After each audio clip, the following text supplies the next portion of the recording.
आणि आता दिवसभरातल्या मोठ्या टॉपनेनं आपण बातम्या बघूया। तुमच्याही काही यात्रा निघणार आहेत तेव्हा आम्ही देखील निवेदन देऊ, तेव्हा यात्रा रद्द करणार का?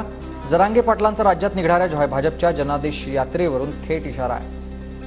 निवेदन जाणीवपूर्वक दिलेत, उद्या आम्ही देऊ ना मग तुमचे असल्यानंतर। आता तुमच्या काही यात्रा निघणार आहेत, मग त्या टायमाला बी आम्ही असेच निवेदन द्यायचे का? आता राजकारणात यायचं नाही, आमचं ध्येय मराठा आरक्षण। मात्र आरक्षण न दिल्यास राज्यामध्ये 288 उमेदवार उभे करणार। जरांगेंचा सरकारला हा थेट इशारा।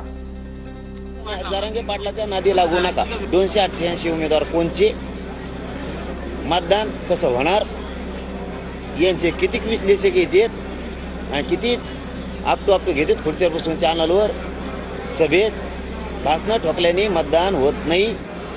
तुम्ही फक्त मजा बघा, विधानसभेत सख्खे पंजे कसे पडते। मराठा आरक्षणासाठी मनोज जरांगेंचं पुन्हा उपोषण आंदोलन स्थगित केलं होतं, नव्यानं परवानगीची गरज नाही। सगळे सोरे कायद्याच्या अंमलबजावणीवर जरांगे ठाम। सरकारकडून जरांगेंच्या उपोषणाची तातडीनं दखल, अंबडच्या तहसीलदार धनश्री भालचिम यांची मनोज जरांगेंसोबत चर्चा, उपोषण करू नये यासाठी जरांगेंना मनवण्याचा प्रयत्न। परभणी लोकसभेचे नवनिर्वाचित खासदार संजय जाधवांनी घेतली मनोज जरांगेंची भेट, जाधवांकडून जरांगेंना हार घालत सत्कार। विधानसभा निवडणुकीत 20 ते 25 उमेदवार उभे करणार प्रहारचेच आमदार बच्चू कडू यांनी हे जाहीर केलेलं आहे। पराभवाचं खापर दुसऱ्याच्या माथी मारलं जात आहे, कडूंची नवनीत राणांवर टीका। लोकसभेतील पराभवानंतर आता वसुधीर मुनगंटीवारांची विधानसभा निवडणूक लढण्याची तयारी, बल्लारपूर विधानसभेत निवडणूक लढणार, सूत्रांची माहिती।